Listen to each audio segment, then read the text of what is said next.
Welcome to the Hustle and Flowchart Podcast with your hosts, Matt Wolf and Joe Fear. Hey everyone, welcome back to another episode of the Hustle and Flowchart Podcast, and we're on location today. On location. This is Joe Fear, got Matt Wolf over here, and this is cool. We feel like Joe Rogan or something. We're like around, a table. Yeah. So we got Amish Shah here.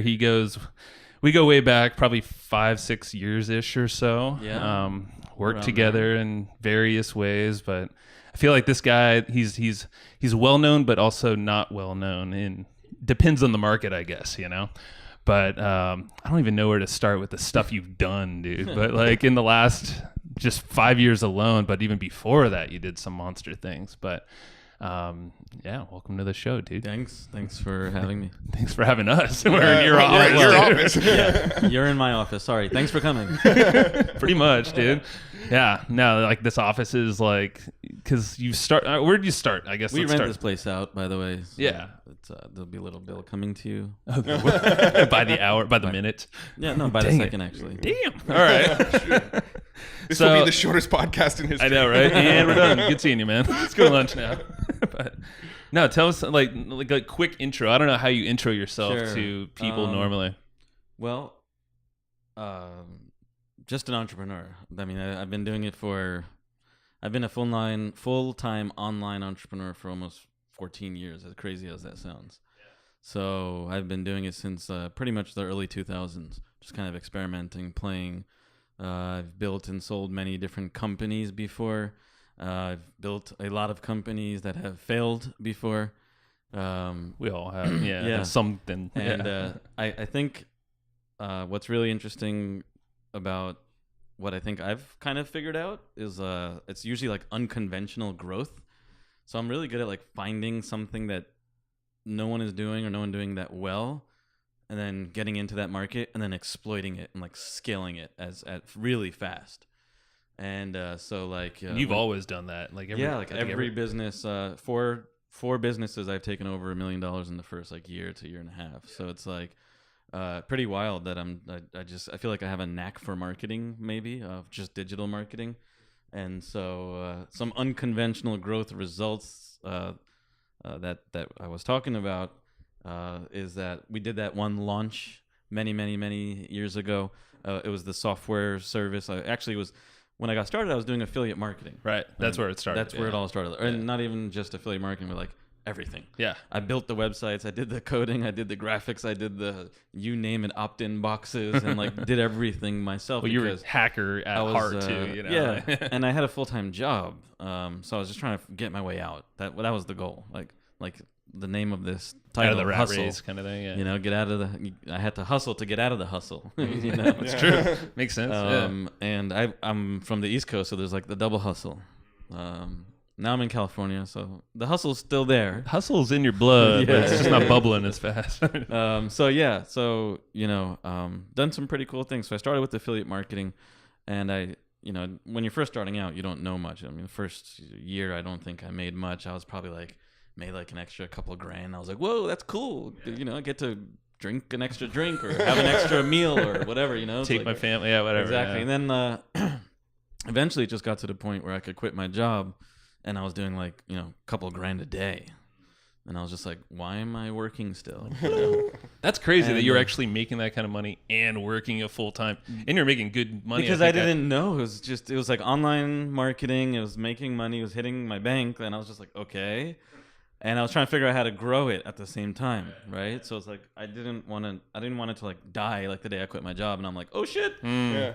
I guess that early on too, you never really know if this is gonna like keep going, right? Or if, like, exactly. Is this internet thing a fad? And then you remember in the early 2000s, the whole .com bubble, and it burst, and like everyone, like half these companies went out of business, so like no one really trusted the internet, like I guess you could say. Yeah.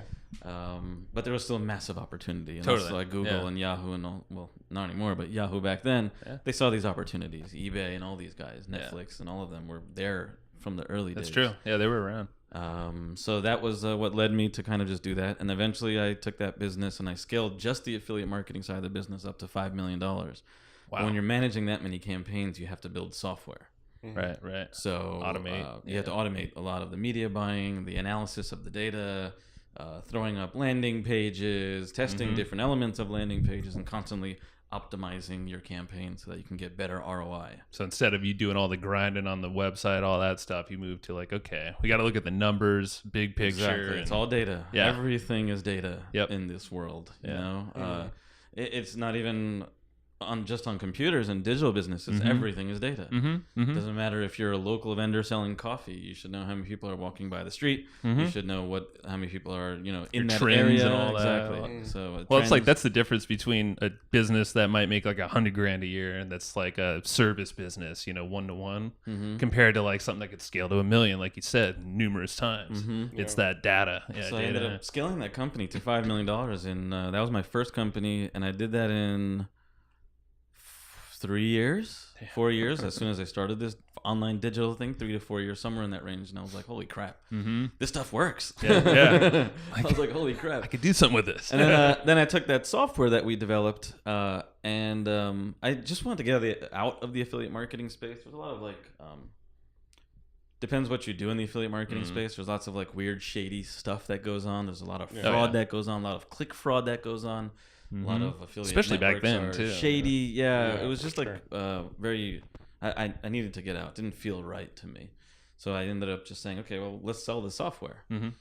So then that software internally at our company was called the Magic Bullet System.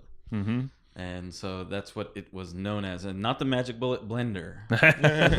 You came before. Yeah. The Magic Bullet System. Yeah. And so I had never done like the whole guru software product marketing thing. I was an affiliate marketer. I bought traffic and I sold product. Yeah. Someone else's product. Yeah. So I never had a customer No list. service. Small yeah. customer list, like no customer support, nothing. Yeah. Just a commission check. That's it, So this was pretty new. And so back then I had teamed up with, I met Frank Kern because I had moved to San Diego at the time. And we lived near each other, and that's how we met. Is that? I was gonna ask, like, how did he actually get into this world? And I guess it's him, huh? Being neighbors. Well, actually, before that, I met Mike Filsame. Okay. Yeah. Many years before that, when I lived in the East Coast, Mike Filsame lived in New York. Yeah. So I used to visit him often. But I did like small things, like I did a bunch of videos on YouTube, like here's how you do PPC, and like and I was trying to build an audience, and all that kind of stuff. So I might have had a list of like 3,000, 4,000 people. Right. It wasn't like anything like significant. And I wouldn't email them that often. And it was just like, I don't know, I didn't know what I was doing Just hacking really. it together. Exactly. Yeah. So this was like the first thing on like a grand scale that I was like, he's like, what do you do, man? And I'm like, I do affiliate marketing. I sell other people's stuff. He's like, I don't get it. You don't sell, like, you don't have a product? He didn't. And I'm like, no. And he's like, how do you manage all those campaigns? I was like, we have software. He's like, can I see it one day? And I'm like, yeah, I'll show you one day. No worries. And I was like, what do you do? And he's like, I sell information products. I'm like, what the hell is an information product? I was like, what do you mean what? Yeah. What? Like Google, man. And then he was telling me about how he used to sell pet products, pet information, digital ebooks. Yeah. And he also did in like make money internet marketing type of products. About here's how I make money online. So I was like, you can sell that shit? Yeah. What the hell? Like I kind of knew, but I didn't know at the scale. Yeah. Because I was seeing all these big launches happening at the time. Yeah. Like $1 million launches, $3 million launches, $2 million. And if you did like 3, you were like gangster. You're like, oh my god, like he did $3 million launch. That was like the hit. Here, throw the microphone a little closer. No, that was like the heyday. I remember that. These crazy launches that were just like 2007, 8, 9. Like some of those years were like some big launches were coming out. Right. Yeah. And so Frank had ins with that world. Yeah. And I had great software that worked, and I showed it to him, and he's like, what? He's like, this is crazy. He's like, can you show people how to do this? And I'm like, I think we can. So we decided to do a launch around the product. Yeah. And so again, going back to the unconventional growth, we somehow rallied up. So I had built an audience in the affiliate marketing world. 6 to 10,000 people I had like on my list, and then I had a lot of connections in that world. I knew all the top affiliates, all the top affiliate marketers. I was mentioned on blogs. It was like more people would do coverage on me than on myself. Yeah, you know what I'm sweet. That's what you and want. so I was very well known in the affiliate marketing world, but I wasn't really known in the internet marketing world. But I saw the opportunity of this software to bridge that gap. They were both putting up landing pages. They were both split testing. They were both buying traffic. They were both doing using links to track their conversions. Right. You know, Yeah. so I was like, I built a software that both sides of the fence can use, so why don't I combine those two markets? So I was like, yo, Frank, I'll get my affiliate marketing kind of connections in the world. You bring your internet marketing connections to the world, and let's do this launch. I didn't know. So you were like double dipping almost in that way. cool. Exactly. That makes sense. So I identified like a gap in the market, and I was Right. like, this would solve the gap, you know? It's Got like it. Just, it was way ahead of its time. So Yeah. now we have like ClickFunnels, and we have like lead pages. Like back then, we would build landing pages with opt-in boxes and tracking. HTML and shit. And this is 2009. No, not HTML. It was WordPress. All built on Oh, WordPress. okay, cool. And it would be a WordPress plugin, and it would do all the work Got it. for you. Yeah, That's right. Yeah, way ahead of its time. It was actually pretty cool. That is sweet. So yeah, you guys. and launched so anyway, it, we launched yeah. it, and we did $3.5 million in sales in 1.5 hours. Jeez. See, I remember watching this So- like before knowing you, and I was like, "What the hell?" And I had no clue. I wasn't. One even, and a half hours. That's $3.5 insane, yeah. million in sales. That's insane. Like, I don't think people can really grasp what that. I mean, you probably had notifications just going like, blim, blim, blim, blim, blim, blim. Every time we filmed it. So I there actually is remember, a yeah. mini documentary out there somewhere floating on We the should internet. find that and like put where it we're on the like show we're like notes. Yeah. refreshing it, and it's like 30,000. Refresh like a minute later, an extra 70,000. Refresh a minute later, it was extra 80 grand. We're like, Jeez. what the hell's going on? What were you thinking? Were you like, We kind of knew we had pent up the demand. I Okay, emailed yeah. like every single person I knew, all of my affiliate managers, all of the affiliates that I knew, all of like the email list that I had. All my Everyone, yeah, exactly. yeah. And before this, we actually did a seminar, a very small underground like affiliate marketing type of seminar. And we actually did 800 grand in sales just for the seminar. Oh, damn. but that like built up the buzz and the tension of those 200 people in that room were like, They these now guys knew are, it was like, out there. Yeah. way ahead of their time. Like they have this software that does this, and they split tested this, and this is what they're teaching. It's like crazy. Yeah. People's minds were blown. Super small list. This was just with my affiliate marketing types of contacts. It was no one else. That's cool, man. And then I know you relaunched it again in the future, right, with some Yeah. updates and whatnot. And I Yeah. think you So did that more? launch, that initial launch did in the first 7 days $5.6 million in sales. For your Then first launch, not bad. The second launch, which we did the year later, ended up doing, I believe, like 3.6 or $3.9 million It was in a failure, sales. obviously. It was a major failure, and we also did that one in like 10 days or something like that. That's amazing, man. And that's in addition to all the other stuff that you're doing. Obviously, we're probably still doing affiliate stuff. And Yeah, we were having Obviously, 100K days Doing your own while we stuff. were doing this and doing our own stuff. It was like wild. So we were like on this hockey stick, like ping. Yeah, you yeah, know? But nice. So, but I know since then, I mean, you did all these other new businesses and different things, and like what came after that? Because I know you didn't stay there for long. No, yeah, I was honestly a couple of things happened. I was kind of jaded by the market of just selling product and information products, and that whole like being on camera and being the guru and stuff like that. It kind of jaded me out a little bit, and I just wanted to do something different, really, honestly. And there was issues that I was having with partners and other health issues and all kinds of stuff. It was like as if I hit like this like wall, you know, and it was had the Ferraris and the Maseratis and the houses in La Jolla and like overlooking the ocean and All the fun. all the fun and stuff, private jets and drinking all night and the parties, and it was just stupid. It health was actually- scares, like you said. Yeah. And then I got sick. Yeah. And I was depressed. I was suicidal, actually. Damn. Wow. And I thought to myself many times, like, why am I even here? This is stupid. Because everything felt like it was going wrong. Everything. Business was going down. Friendships were going down.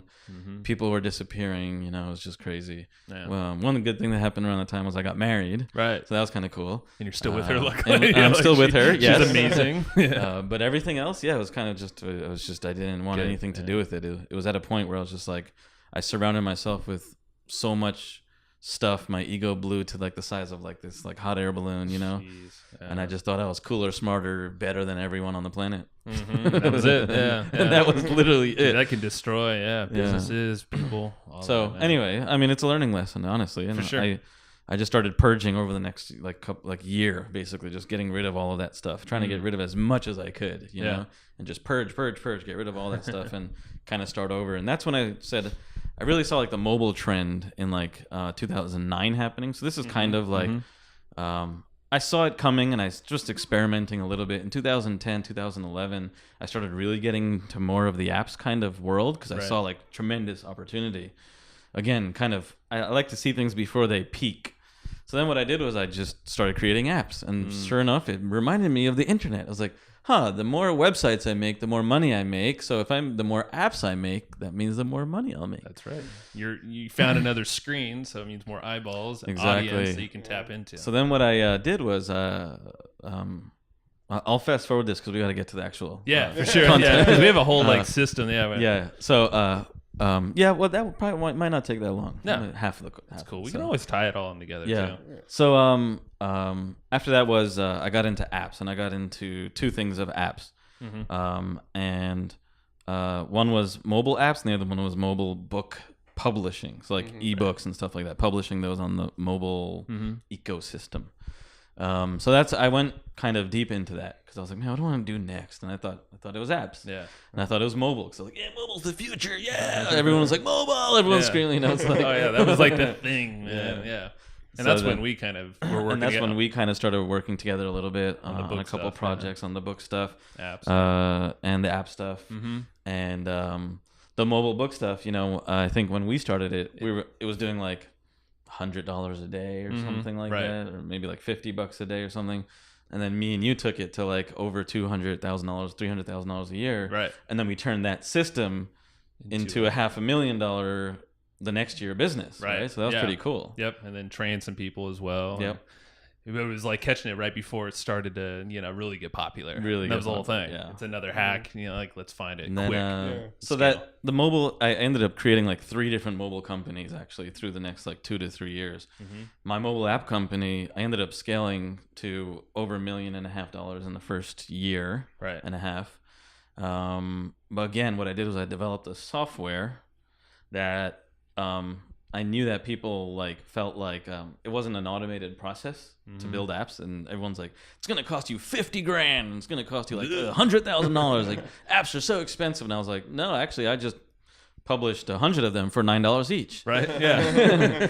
And people are like, I'm out of business now. Yeah. No, get smarter, man. So exactly. So I built a system that does that, Yeah. and we ended up scaling that and selling a lot of that software. Right. The app business itself was over 6 figures in business, so that was pretty cool. And again, just the unconventional growth, It's like these little things you find. It's and it could seem small at the time, but definitely like the seem book thing. like serial entrepreneur, Right. And then after the app stuff, or during the app stuff, I started like this consulting type of business. Because I didn't know what I wanted to do, so I was just like, it's apps consulting. I don't know. So I took on consulting clients, and I just knew how to hack the system. Where in the first year we did like 400,000 in sales from clients, and I was like, And that was like pretty chill too, because I you were didn't taking mini. No, I clients took and- like 2 or 3, but they were like long term, and I negotiated deals with them and Right. stuff. Yeah, so It was like a lifestyle kind of cool. It business. was, lifestyle kind of business. Like, when I wanted to figure out what I wanted to do with my life. That's smart, man. You need that time. Yeah. And then that led fast me to forward all the way new to- company, which is called Deep Origins, the latest venture that I am sticking to. Like this is it. You have, because you've had it for like, probably 4 years. 4 to 5 years now. Yeah. Yeah, since I thought of the idea, and I just love it. It's connected to my heart. Yeah. It's all around ancient wisdom and meditation and yoga and healing, natural healing and things like that, and e-commerce, and combining those two worlds, And I love. Yeah. I didn't like the info product world. There's so much free information, and it just feels like unless you're highly specialized in something. It's going to get harder and harder and harder. Yeah. So sure. unless you're it's turning into like the Udemy world. You can buy a course for $7 if you For want. sure. It's like We talked a lot about that. We have, the two of us, Matt and I have, like, but some masterminds we're in. And it's like, man, info can only be so valuable. It's obviously valuable if you people niche it in love there. buying shit They do. Yeah. Yeah. all day long. Look at Amazon. Mm-hmm. It's crazy. And People today, buy when we're stuff. recording this, they just bought freaking Whole Foods for $13 billion. Yeah, exactly, right? You It's think like- people like Amazon? People go to Whole Foods, right? People buy sure. stuff Yeah. all day long. Consumer markets Yeah. are there. It's the largest markets in the world. So it's cool with Deep Origins, though, and I know you're pretty damn humble too, because you're not going to say everything. But like, we're like surrounded with supplements right now in his office. He doesn't ship them all, but they're just like here. And the yoga mats that we Oh, yeah. sell. I actually We just have bought one some on of Amazon these, just like this. Maybe I We bought have it from some, you. like, jewelry items. We have some bedding and stuff that we sell at home. We Yeah. have a canvas art. Right. It's cool stuff. Well, and then you obviously, like last week, you were on Travel Channel. You had Oh, a yeah. whole freaking hour-long episode. You're in India and Dwarka, Yeah, on a scuba diving. ancient expedition. Yeah, Yeah. What was the name of the show? Expedition Unknown. That's right. Yeah. Now, how'd that whole thing come about? Like, how did that? If you don't mind talking about. No, I don't. That was a badass episode. So that actually started off with it was around the time where I was lost, honestly, in business and life and health, and I was just recovering and getting like my mind back, you know, and being connected to who I was. And I was researching this lost civilization for like a very long time, pretty much since my teenage years, like just wondering like why, because a lot of it was like I grew up in New Jersey, like I mentioned. My parents were immigrants. They moved here in the late 70s. I was born in New Jersey. And I grew up like American culture, but with like Indian culture also, Roots, right? From yeah, India, yeah. you know? So we used to go to this temple at this old YMCA that they converted into like a Indian temple. And it, you know, it wasn't like anything. cool. It wasn't like this ancient temple. No. Or anything. It was just like... It's a YMCA. Yeah, and it was funny because I used to go swimming there before they turned it into a temple. So, right? That's awesome. And I so didn't know anyway, that. my parents we used to go there, not often, you know, but we used to go there like, I don't know, once every couple of months or something like that, you know, and I'd be like, why am I going here? And the name of the temple was Dwarkadish Temple. So at some age, you're just like, why? Yeah. What Why is it named that or whatever? Why is it named that? And why am I going? Why am I praying? And then going back home and then playing basketball and eating pizza. You know, it's like, what is the point of all this stuff? So anyway, Good question to ask. I mean, even as a teenager. so you probably- yeah, and then I started just researching it, and I found out that it was like a old civilization myth. You know, yeah. And as I started to dig in more, I found out that they actually started doing excavations in a town called Dwarka in India, where there is a Dwarkadish temple. That's right. The big one. And it's old. It's really It's old. from like 800 AD or something like Yeah. that. Crazy. And so that led to more questions and more research, and then eventually they found more stuff that dated older and older and older as they went out into the water because it was submerged under the sea. So that just led me on this quest to find out more. And when I was like kind of just soul searching, my daughter was going to be born in like 3 months, and I was like, I'm just going to go to India. I just need to do this. And we had started a nonprofit around that time. Right. So just nonprofit. I had no intention. I was like, I just want to do this. Nonprofit. I just want to do this out of my heart. That's Yeah. all. Just I want to find out why they're not like doing more research, why they stopped. If this could prove to be like one of the oldest civilizations known to man, then like, wouldn't we want to like research more and find out what they Heck were yeah. doing? And like, you know, there's references to like all this like ancient advanced technology that we can't even like replicate today. So it's Right. like, what's buried under the ocean? You know? Start digging. Exactly. So that led me on this quest, and I went to India, and I had no intention of shooting a documentary. I went there through serendipity. A dude shows up at my door, films me for 8 days, and I'm flying on the flight back, and I'm like, what the hell just happened? I have 8 days of footage of me in India doing interviews Some guy and following me, going yeah. to like this temple, and like I have no fucking clue what I'm gonna do with this. You can cuss. It's cool. Yeah. Okay. So then I just figured, all right, let me just make a sweet. documentary out of it and start a Facebook brand fan page, around yeah, it, brand right? around it. Yeah. I didn't know what I was gonna do with it. That was Ancient Explorers. That was Ancient Explorers, yeah. So then that documentary went viral.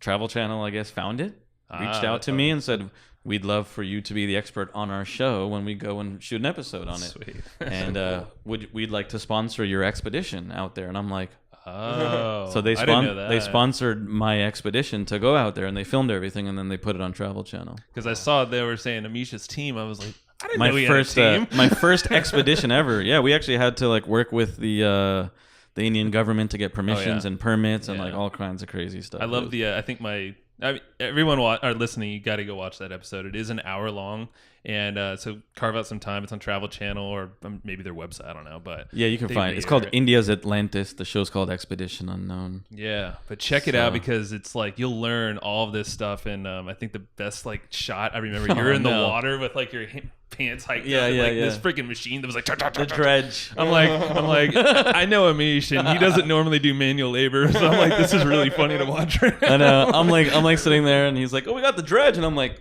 "Okay." I mean, it looked fun, actually. I would love to do that, Yeah, just to it's see. pretty And wild. he found stuff too. Found which some is, stuff, It's yeah. crazy, but all right, that was a whole. Yeah. Like we can go down that for a long time, Yeah. but let's. So yeah, my latest company now is just like we have like a couple brands. Not a couple, I should say. We have like 3 brands. We're going to be rolling out like 3 more this year. That we all do e-commerce in that kind of world, the ancient, Sacred, and all that. sacred kind of world. Yoga, I guess you all could that, say yeah. yoga, meditation, Zen That whole stuff. Yeah. thing. Encinitas. That's No, where we're at. a little bit maybe. Yeah. Yeah, and Well, then just that vibe. the vibe, yeah. So that's kind of like the stuff that we kind of sell, and really Yeah. passionate about it, and I love that stuff, and it's good. It's great. So I mean, I knew you have a whole system because we actually used this back in the book days, like the mobile book days, Yep. and it was RBMTO. Yep. And this was actually a system that Matt didn't know anything I about. still don't remember what you told me. Yeah, it's perfect. It's a very hard acronym. It is, and I remember we were like trying to. We come tried up to with, like, a change way it, and I'm like, you just can't. yeah, Sorry. it's too good. But take us through that if you want to know. And Yeah. and- So yeah, I use the same exact formula in every single company I've built, and that's why when you asked me, do you have a system that works, I was like, yeah, I do. I've used this system, and I've been talking about this system for like 6 years now, 5-6 years, long time. And I actually built the magic bullet system and all of that stuff like after this process. Cool. Everything Yeah. was RBMTO. Like everything I built is RBMTO. Yeah. What the hell is RBMTO?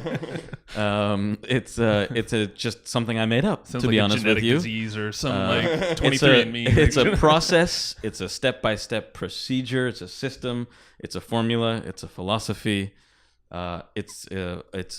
It's how you can growth hack any area of your life. It could be your business. It could be your personal life. Could be a goal that you want to achieve. It's basically the fastest path to growth hacking Sweet. that I've Yeah. discovered, at least. With the process, so you don't have to think too hard about yeah, it. You just know when to exactly. do. Yeah. Yeah. Sweet. So what is growth hacking? Most people kind of always ask, it's like, what is growth hacking? Well, growth hacking is like the combination of from a marketing perspective or from a digital perspective, is like the creative marketing, the data and analytics, and then the software automation and engineering. Right. And it's the combination of those 3. So if you look at it like a Venn diagram type of deal where you get the marketing in Right. one circle, then the data analytics and testing in another circle, and then software engineering and automation in another circle, and like the middle of that is That like little considered like growth hacking. And that's how I think what like scales most businesses really quickly, or at least gets them started, is like that combo. If you don't, then you're kind of just like mediocre business. Exactly. You have to have all 3 of The Me these Too business. firing on all cylinders. Right. That makes sense. Data, like I mentioned, is most people ignore data, and most people ignore automation. Yeah. Dude, And so they're yeah. stuck in marketing, and that's all they do, and they feel like they're turning their wheels, and they can't understand why. That makes sense. They're working too hard. Yeah. Like they're just hustle, grind, It's grind. all whatever, hustle like- and grind. Yeah. So, It's like, no, let's automate some of that hustle, man. so Nice. yeah. So you can use this in any area of your life. It may not be the same like creative marketing and all that, but you can use it like I'll explain to you how in your life in just a second. So yeah. So the RBMTO. RBMTO. Say what? Hey now. What the hell So is it? I kind of remember. No, I the remember. R stands for research. The B stands for build.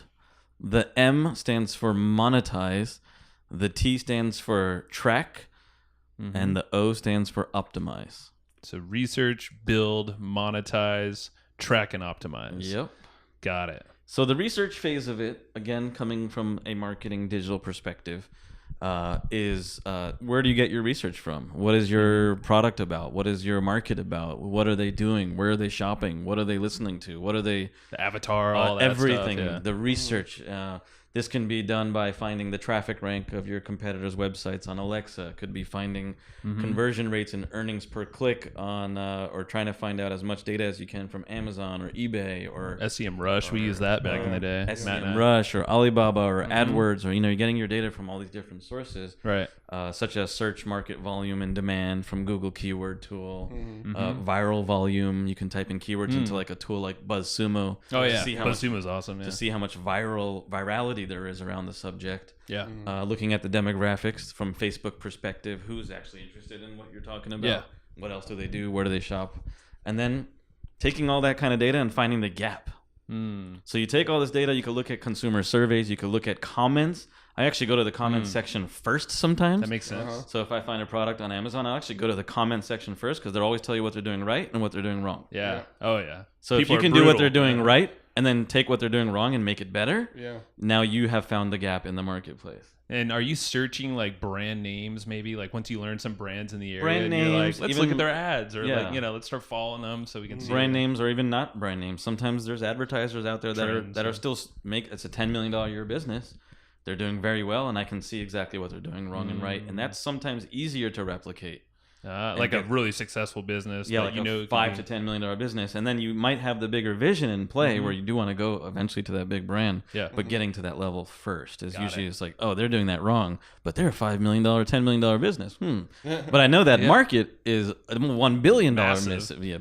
Well, it makes it, it's like, well, they proved it. I could probably make at least $1 million business fairly quickly with just this. Maybe sell it or scale it if you want. Sometimes I do look at big brands, but sometimes when you look at big brands, they just have too much. so many operations that you can't even afford to do the things that they do. Right. True. That makes sense. So you can look at gaps of their product, but maybe not so much their marketing. Got it. Okay. Yeah. That makes sense. That's cool. Yeah. So just basically anywhere that people are hanging out, look for stats. Exactly. So that's the research. Research is very So straightforward. build. You know. Yeah. The next is the B for build. The build is basically where we have like almost like a sub process almost underneath this, where the build stage is okay. Now that you've done your research, you have to build something. Right? You got to do something about it. The research phase for a personal, let's just say use weight loss for example as a goal, right? The research phase is like, how can I lose weight? What am I doing wrong? Am I drinking too much soda? What is lifestyle causing, habits What is the and, life? What is actually causing you to do that? So do research around that. Research how you can get off some of the sugar, how you can get off some of the bread, how you can give your body the things that it needs, Nourishing, the exercise you need, whatever it is. Like you do these kind of research items. The next stage is building. So from a website perspective, the first step is strategy of your product or your offer or your sales funnel. First, I start with a mind map, and then I create like a project plan or a resource plan. Then you get into like the copy. That's like writing all the copy or the Sales writing pages, stuff, landing the pages, writing piece of it. Yeah. Then there's design, so graphics, video, that kind of stuff. Media. Yeah. Then there's the programming piece of it. Yeah. So you got to get all the content and the graphics and the video and all that stuff made and integrated into your Basically website. all the stuff you can kind of like outsource for the most part. You Not can the outsource strategy all- really yeah. though. Yeah. But you want to. You could. Yeah, you if can you wanted outsource to. all of this. Yeah, Yeah, for sure. Generally. Well, yeah, all of it. I guess you could. Yeah, every piece of it could be just a different person that does it. Okay. Yeah, because I'm thinking the way to scale after this, but obviously you want to do the work to know Yep. what. So the hell that's you're like doing. the second phase is like build. Again, when I was doing in the beginning, I did it myself. Yeah. When I built my first app, guess who did it? I built it myself. That's right. And I would just use any image. I didn't care about the looks, and I wanted to make it work first. Yeah. I think people just get so stuck on making it look good, and everything has to be right. Oh, It's yeah, like, dude. get something out, what they call like the MVP, right? Which is like your minimal viable product. Right, yeah. Get the smallest, fastest thing you need to get out to test the market as fast as possible. Yeah. That's what I'm like guilty of is trying to like perfect shit too much, and then Matt's Same. over here just like Same with get me. it out. No, I know you're guilty of that Yeah. too. It's like we would both be guilty of that, and then like, Yeah. crap, why didn't that get done? Yeah, well, I'm the type that's like, let's put this product out, but it's only halfway built. We'll drip the rest out later. Yeah, Don't worry, exactly. they'll get it. Exactly. And it works. Yeah. And from a weight loss perspective, same exact thing. Build yourself a plan. Build yourself a grocery list. Build yourself Right. a workout plan. Build yourself a list of things that you're not going to eat. Build a list of reminders, phone reminders. Get something to help you. Get And it doesn't have to be perfect either. Just get it started. exactly Let's go. just get it started, right? So monetizes M, right? The M of RBMTO is monetize. So that's monetize. Monetize is monetize. Make money with it now. You're gonna Like, buy figure- traffic. You've already got all your copy done. You have your product. You've set the price. Everything's ready to go. So this is like That all came sales. from your research and, your and strategy and the building. yeah, and the Yep. building. So now, yeah, Now it's time to monetize. So social, paid, and organic traffic, Facebook, Instagram, YouTube, that kind of stuff. SEO articles. You can get SEO on YouTube. You can get SEO on other videos. ads everywhere, of course. Mm-hmm. Yeah. Google search traffic, keyword-based traffic. Emails. I mean, Emails, emails. We were Or a nerding out big one. before this, even like in talking about all these different ways you could just grow different lists, like buckets of audience people, and then hit them all with an offer or value, whatever it might be. And that's what Matt and I are constantly like. Okay, so like Facebook groups, you have freaking chatbot, like we talked about. I have email like list. this massive list of like all these like like marketing channels. Yeah. Like, and it's just like. Well, sometimes it's like way cheaper to build like a chatbot list or a group or something, and then it's just as effective. Yeah. If not more responsive. Yeah, Yeah, exactly. So the M is basically drive traffic to that. Drive traffic, yeah. And so you can do that with affiliates, with JVs. You can do that. There's so many ways to get traffic. When people say they have a traffic problem, I'm like, oh my god, Yeah, don't tell me that. no, dude, There's more than enough people, more than enough traffic out You're there. not trying hard enough, or you're not expanding your vision, Or you're cheap. or you're cheap. Very cheap. Let's either spend the money or work like a like a maniac to get it. Yeah. So and this can all work with like affiliate offers, because I know like we do a lot of stuff where we drive traffic to not our own product. Obviously, that's how Someone you else's started product, to. yeah. Yeah. So I mean, all this stuff. There's still strategy and copy and all that. Exactly. And monetize from this side, from a weight loss perspective. I'm trying to bring it back to I see. like, Okay, yeah. So the monetize section of the weight loss perspective is how are you going to monetize it? How are you going to track yourself? How are you going to stick to this? So setting up a plan, following the plan, measuring results. Well, if it's driving traffic, which it'd be almost like going to the doing gym, the work. like doing it, yeah, Doing like the actually work. going to the store and Exactly. eating right every day. Yeah, that makes sense. And then the next one is track. The T, RBMT. Oh, right. So the T is track. Data is gold, and it's been gold for a very long time. Data is the key. So you want to look at all your analytics. Basically, this is where you rip apart your data and you compare things. There's your product or your store analytics, your website analytics, your Facebook analytics, your email analytics, your conversion analytics, your opt-in there's a number for everything. So this is about identifying your core KPIs, Right. and understanding what your core measurements are, and then watching those, and then trying to get those to, seeing where you're not hitting your numbers, basically. So what for like a typical business? I know this isn't perfect across the board, but like 80% of businesses out there, what are like the top 2 or 3 KPIs people should be looking at? Number of experience. visitors, number of leads, number of sales. Okay, That's the way I look at it. Lead sales, yeah. That makes sense, because all the advertising costs, it really doesn't matter if you're making the money here. And Yeah, and then you have the conversion rate of all of those, all that. Yeah. So In our business where there's recurring, it's retention. Retention's a big one. retention, yeah. Monthly Exactly. recurring Every revenue, business yeah. is a little bit different, but yeah, I think at the end of the day, everyone needs a sales engine in the front, so And- those are your core 3 KPIs. If you don't have visitors, leads, and sales, then Yeah.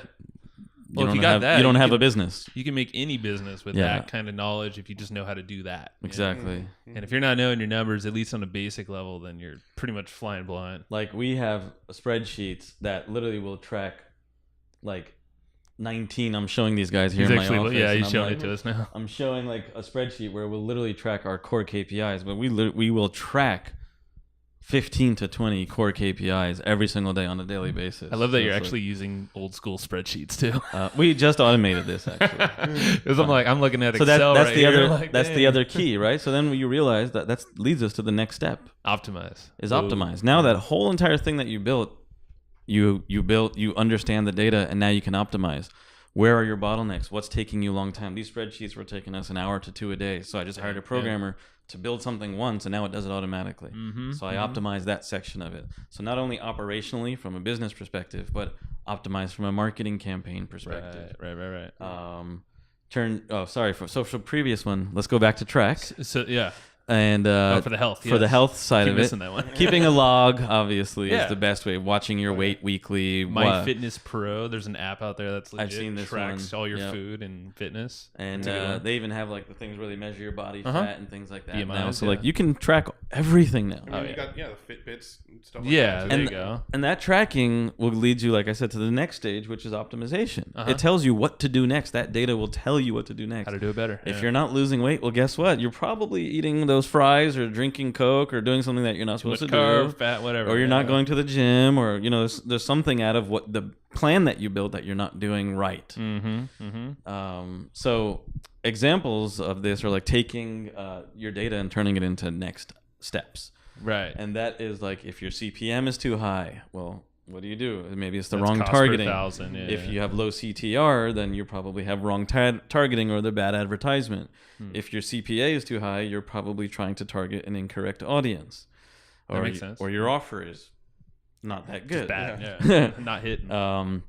If your average order value is too low, then my specific business, e-com, for example, your product or audience is mismatched, or you have a back end like upsell issue because you're not making the money from the audience. So that makes sense. it just gives you data, and you won't get all the data immediately every time. It's like refining. Yeah. So once you have this data, well, what do?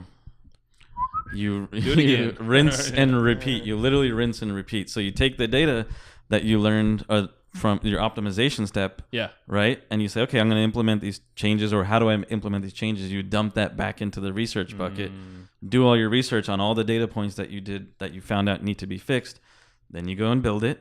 Then you go and monetize it. Then you go and track it. Then you get more data spit out. Yeah, tells you more things to research and do, and you dump that back into the bucket, and you keep doing that over and over. It's a simple process, man, because it can obviously, like, you could do, once you get it going and have a process for all this, like in your own business, you could take, like, maybe you throw another optimized page out there, and it's like another week later you do the research and you kind of check in on everything and do it again. Exactly.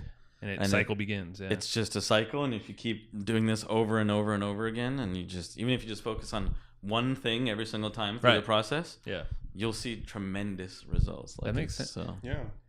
And I think too many people are trying to do new shit every single time. It's like, if you do this, you keep your head kind of focused on the goal. If you have a goal, first start there, obviously. But yeah, like you said, with Deep Origins, that was your vision for the future. It's what you connected with and all that. Now you can actually set a process like this in motion and stick to it. Exactly. Yeah. And yeah, Matt and I think we finally did that, because a lot of the times we were popping around kind of like you. It's just like, not really too passionate about the shit. Yeah, exactly. That's what I did for a while, and I was like, everyone does, I think. But that's cool, man. Yeah, the RBMTO. Yeah, so, RBMTO. So we'll have you can use it in any area of your life, and you can actually find yourself in certain sections. So if you're like, man, what should I do next in my business? And you don't know, you're probably stuck at one of these steps. How would you know? Like, so it's like, if you're if you can't get past research, then they're obvious. There's another issue. Hire someone. But like, if you're at the build stage, that's probably a resource issue. Like, you don't have good developers, you don't have good programmers, designers, all that. Yeah, that makes sense. If you're stuck at the monetize, well, maybe your offer is bad, maybe your traffic's bad, maybe your something is not working properly, or you're not able to make money. Focus on that section, and tracking data, and perhaps even look at the section before. That makes sense. Yeah, maybe go up back one, because you might have jumped too fast to trying to be at the next section. That's actually a pretty big point right there. No, that's pretty cool. Yeah, I mean, if you ever run into like a roadblock in your business or whatever, you could kind of re-look at this sort of process and figure out, all right, what step am I in? Okay, what about this step is screwing me up right now? Yeah. And if you're already at the monetization step, but you can't figure out how to scale, then maybe there's something wrong with your data. You're not looking at your data enough. That's true. Yeah. And data is like so crazy anyway. There's so many freaking sources, and it's not perfect sometimes. Like, if you go different sources to a different domain, like, it gets complicated. That's one of our biggest struggles right now, is just getting accurate tracking across everything we're doing. Right. Yeah. But it's cool though. I mean, I think if you get like 80% of the traffic or whatever the data is right, then you're probably doing all right, better than most. But yeah, so that's the system. I know it was a long-winded approach to the system, but we got a little bit more. Once you kind of like learn it, and you can like be like, oh, okay, like I get it now. This is RBMTO. It's like 5 simple steps, and you can like literally, that's how you growth hack and scale. Like that's how I've been doing it for my businesses, and somewhat in my personal life. Frequently. Have you really? Like, yeah. Have you put it like for health? Is that what you're saying? I do. I track some of that stuff for health. Sweet, or even like meditation. I once went on a streak for. Dude, wasn't it like a year? A year and a half, or like almost like literally, I might have missed like 3 days. I remember that. That was when we were working. It was close together. It was wild, dude. It was pretty sick. So it was like, and that was like actually like mantra type. It wasn't just like sitting silent. It was like doing.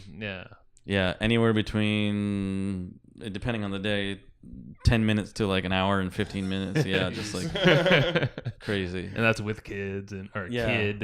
It's hard. It's hard, but you find a way to make it happen. Cool. It's important. Yeah. But I still know, like, when I did that for a year and a half, like that straight, I've never felt like more kind of calm I guess, peace a little bit. Well, yeah. I mean, dude, it's obviously proven out, and I think we could go on like a whole another episode on all the mindfulness and conscious, like, but that'll be another day, another lunch afterwards. It's another excuse to get up here.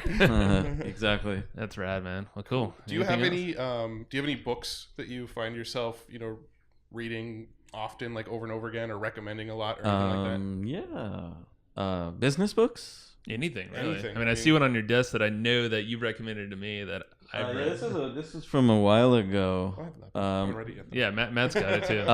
It's a very different book. The business I'm in is very much focused on like awakening and being in touch with yourself and personal development and spiritual development. We have a lot of people on our list with that. And so it's a book called Sacred Commerce, but there's 2 books actually called Sacred Commerce out there. So you want the ones that's from the founders of Cafe Gratitude, Matthew and Tersis Engelhart. It's kind of like a tannish looking book. Yeah. Kind of older looking paperback. That's a pretty good book. I always recommend Scaling Up by Vern Harnish. Yeah, that's like, I go to that book like multiple times a year. Would you recommend that for, because I know it's pretty advanced, is that it's literally for scaling up? So someone with an established business that's kind of ready to step it up. Well, I actually started reading the book when I first started, not when I first started, but around the time I first started Deep Origins. Wow. So, okay.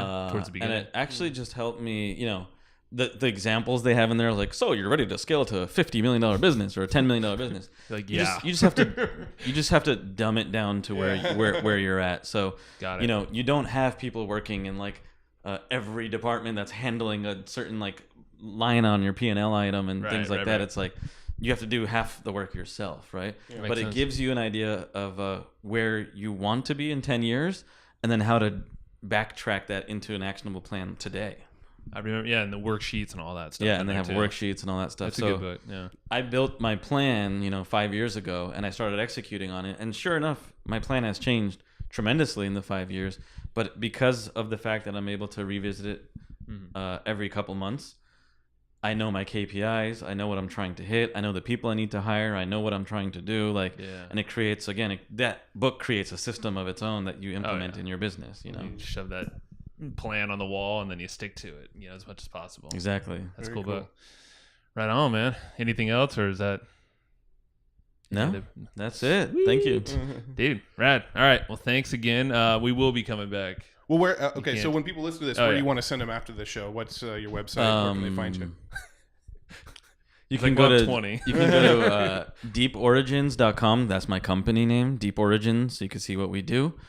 And then my personal website is amish-shah.com. Not the word hyphen, the actual dash. That'd be interesting. You should buy that. Amish, yeah. So it's amish-shah.com.